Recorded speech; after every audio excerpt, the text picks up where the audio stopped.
जनसुराज के विचार पर इस सोच से इस प्रयास से जुड़कर एक सपना देखा था, एक उनकी सोच बनी थी, उनकी आशा की किरण जगी थी कि बिहार में एक नई व्यवस्था बनाई जा सकती है। उन सब के आशाओं पर, अपेक्षाओं पर, उनके सपनों पर खरा नहीं उतरने के लिए जो दोष है वो मेरा है। इसलिए मैं आपसे विनम्रता से आपसे माफी मांगता हूं कि मैं आपके सपनों के आधार के अनुसार, आपके सोच के अनुसार वो व्यवस्था बनाने में नाकामयाब रहा हूं। और प्रायश्चित के तौर पर मैं आज से 2 दिन के बाद 20 तारीख को गांधी वितिहरवा आश्रम में जो रास्ता गांधी जी ने बताया है, मैं अपने लोगों को, बिहार के लोगों को ये नहीं समझा पाया कि किस बात पर उनको वोट देना चाहिए, क्यों उनको नई व्यवस्था बनानी चाहिए। तो प्रायश्चित के तौर पर मैं अपने से वितिहरवा आश्रम में 1 दिन का उपवास, मौन उपवास रखूंगा। जो भी जनसुराज के साथी हैं वो जहां पर हैं वहां अगर वो समझते हैं कि हम लोग के प्रयास में, सोच में जो कमी रह गई उसको सुधार के लिए प्रायश्चित के तौर पर हम लोग 1 दिन का सामूहिक उपवास रखेंगे। मैं खुद वितिहरवा, गांधी आश्रम वितिहरवा में रहूंगा। 24 घंटे का एक उपवास रखेंगे। गलती हम लोगों से हुई होगी, कमी रही होगी, लेकिन हम लोगों ने कोई गुनाह नहीं किया। गलती हो सकती है, गुनाह नहीं है। वोट नहीं मिलना गुनाह नहीं है। मैं बिहार की जनता के सामने अपने साथियों के साथ बिल्कुल सर उठा के ये कह सकता हूं कि हम लोगों ने गुनाह नहीं किया है। जिस बिहार में पिछले 30-35 साल से सिर्फ जाति की राजनीति हुई है, वहां पर इस समाज में जातियों का जहर फैलाने का गुनाह नहीं किया है। हम लोगों ने बिहार में हिंदू मुस्लिम की राजनीति नहीं की है, लोगों को धर्म के नाम पर बांटने का गुनाह नहीं किया है। हम लोगों ने बिहार की गरीब जनता को, भोले भाले लोगों को पैसा देकर उनका वोट खरीदने का गुनाह नहीं किया है। जिन लोगों ने ये गुनाह किया होगा, अगर वो आज जीत भी गए हैं तो उनको उसका हिसाब देना ही पड़ेगा। वो आज दे या कल दे, वो होगा ही होगा। मैं पिछले 2.5-3 सालों में अपने वक्तव्यों में अक्सर महाभारत के चक्रव्यूह की, अभिमन्यु के वध की कहानी सुनाता रहा हूं। जिस धर्म की बात हम लोग करते हैं, पांडवों के साथ स्वयं भगवान थे, स्वयं भगवान कृष्ण थे, फिर भी अभिमन्यु को घेर कर छल से मार दिया गया। लेकिन उसके आगे की भी एक कथा भी है कि अभिमन्यु को मार दिया गया, लेकिन उससे महाभारत नहीं जीता गया। महाभारत जीता तो अंत में वही जो सही रास्ते पर था, जो धर्म के साथ था। तो आप निश्चित जानिए कि जीत तो जनसुराज की ही होगी। आज जरूर धक्का लगा है और उसके लिए जो कुछ भी कमी है उसको सुधारा जाएगा और उतनी ही ताकत से फिर खड़े होंगे। अगर आप ये कुछ लोग ये सोच रहे हैं कि मैं बिहार छोड़ दूंगा, तो आपका ये भ्रम है। अंग्रेजी में एक फ्रेज है, you are not defeated till you quit. जब तक आप छोड़ेंगे नहीं तब तक आप हार नहीं सकते हैं। तो प्रशांत किशोर की और जनसुराज में मेरे साथ जुड़े हुए साथियों की बिहार सुधारने की जो जिद है, उस जिद के सामने दूसरा कुछ भी इस जीवन में नहीं है। उस जिद से पीछे हटने वाले नहीं हैं। पूरी ताकत से, पूरी ईमानदारी से। लोग कह रहे हैं कि मैंने 3-3.5 साल में बहुत मेहनत किया है, तो जितनी मेहनत करते हुए आपने मुझे 3 साल में देखा है, उससे दुगनी मेहनत करेंगे और पूरी ताकत से लगेंगे। पीछे हटने का सवाल नहीं है। जब तक बिहार को सुधारने के अपने संकल्प को पूरा न कर लें, तब तक पीछे हटने का कोई सवाल ही नहीं है। अब प्रभाव जो पड़ा है वो पड़ा है चुनाव आयोग का, जिसको कई लोग आजकल कहते हैं election committee of the BJP.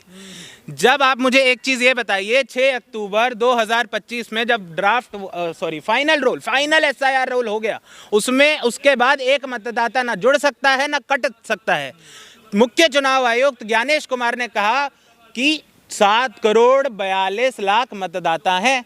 फिर 11 नवंबर को जो प्रेस रिलीज आता है इलेक्शन कमीशन का, उसमें कहते हैं 7 करोड़ 45 लाख थे। ये 3 लाख मतदाता कहां से आ जाते हैं? कहीं वही वाले तो नहीं है जो ट्रेनों में बैठ बैठ के भाजपा का गमछा पहन के उत्तराखंड से, हरियाणा से, गुजरात से कहां से लाए जा रहे थे? चुनाव आयोग ने जिस तरीके से पक्षपात करा है बिहार के चुनाव में, बिहार की जनता ने देखा है, देश की जनता ने देखा, और अब देश इसका जवाब देगा। देश की जनता सड़कों पर आएगी और अपनी आवाज उठाएगी। गड़बड़ हुई है, धांधली हुई है चुनाव में, जाहिर सी बात है हुई है। मैं बिहार में खुद 2 महीने था।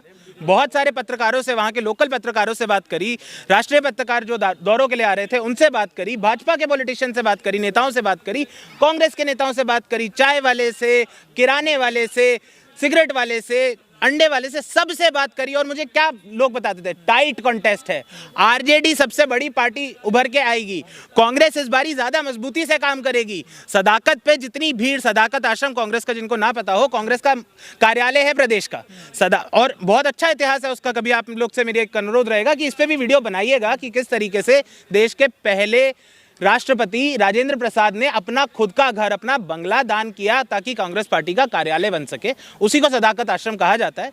सदाकत आश्रम पे कभी इतनी भीड़ नहीं थी पिछले बहुत वर्षों में जितनी भीड़ अब दिखने लगी। कांग्रेस ने अपनी तरफ से मेहनत करी, आरजेडी ने करी, मुकेश सहनी जी ने करी, सारे गठबंधन के, महागठबंधन के, इंडिया अलायंस के साथियों ने करी। यही पत्रकारों को दिख रहा था, यही देश की जनता को, बिहार की जनता को दिख रहा था। लेकिन जब रिजल्ट, एक बारी बात सुनिएगा आप, लेकिन जब रिजल्ट आता है तो क्या होता है, 205। अरे भाजपा के खुद के लोग अचंभित थे, 205 कहां से आ गए।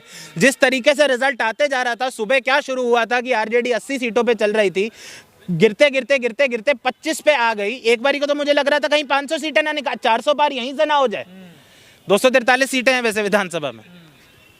संजय यादव पे क्या लग रहा है? संजय यादव को कहा जा रहा बड़ी मेहनत करी है लालू के परिवार को तोड़ने के लिए उन्होंने। देखिए, संजय यादव ने लालू जी के परिवार में क्या करा है, क्या नहीं करा, इसका मैं पात्र नहीं हूँ, मुझे नहीं पता क्या हुआ क्या नहीं हुआ। अगर कोई भी व्यक्ति है जिसने किसी भी परिवार में कोई भी भेंट डाली है तो गलत है, उस परिवार को उस व्यक्ति से किनारे करना चाहिए। पर मुझे नहीं पता कि संजय यादव का और लालू परिवार का क्या रिश्ता है और क्या है। पूरा इसमें श्रेय चुनाव आयोग को दिया जाएगा या फिर महागठबंधन से भी कहीं गलती हुई है कुछ?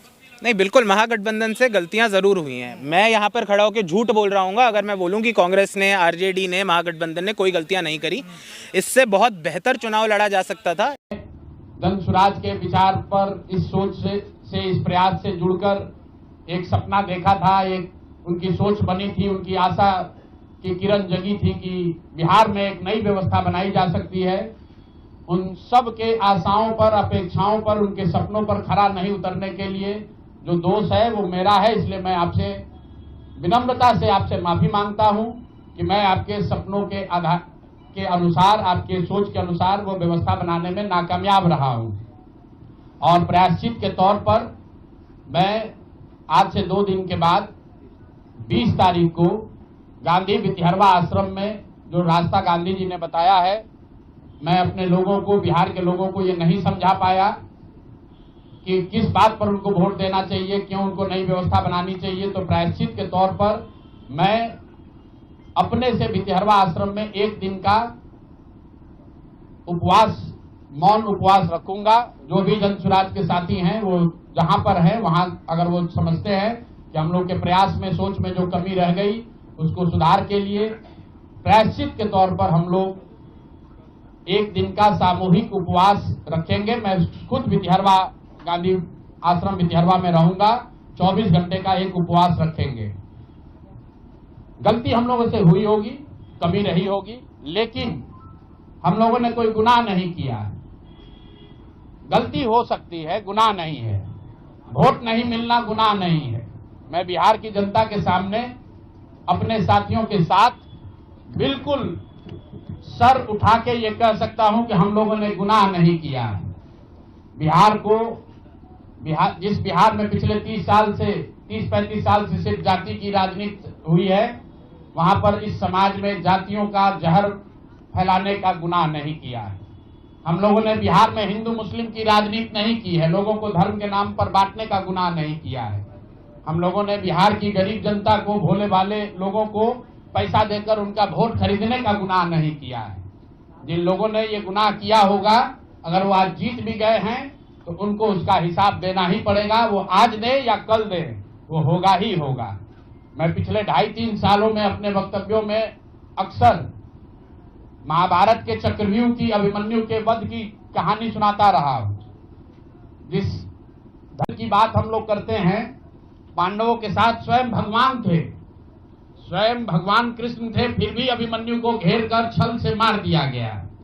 लेकिन उसके आगे की भी एक कथा भी है कि अभिमन्यु को मार दिया गया, लेकिन उससे महाभारत नहीं जीता गया। महाभारत जीता तो अंत में वही जो सही रास्ते पर था, जो धर्म के साथ था, तो आप निश्चित जानिए कि जीत तो जन स्वराज की ही होगी। आज जरूर धक्का लगा है और उसके लिए जो कुछ भी कमी है उसको सुधारा जाएगा और उतनी ही ताकत से फिर खड़े होंगे। अगर आप ये कुछ लोग ये सोच रहे हैं कि मैं बिहार छोड़ दूंगा, तो आपका ये भ्रम है। अंग्रेजी में एक फ्रेज है, you are not defeated till you quit. जब तक आप छोड़ेंगे नहीं तब तक आप हार नहीं सकते हैं। तो प्रशांत किशोर की और जन स्वराज में मेरे साथ जुड़े हुए साथियों की बिहार सुधारने की जो जिद है, उस जिद के सामने दूसरा कुछ भी इस जीवन में नहीं है। उस जिद से पीछे हटने वाले नहीं हैं। पूरी ताकत से, पूरी ईमानदारी से।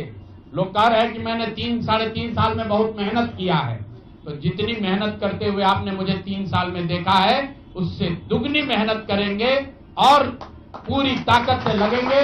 पीछे हटने का सवाल नहीं है। जब तक बिहार को सुधारने के अपने संकल्प को पूरा न कर लें, तब तक पीछे हटने का कोई सवाल ही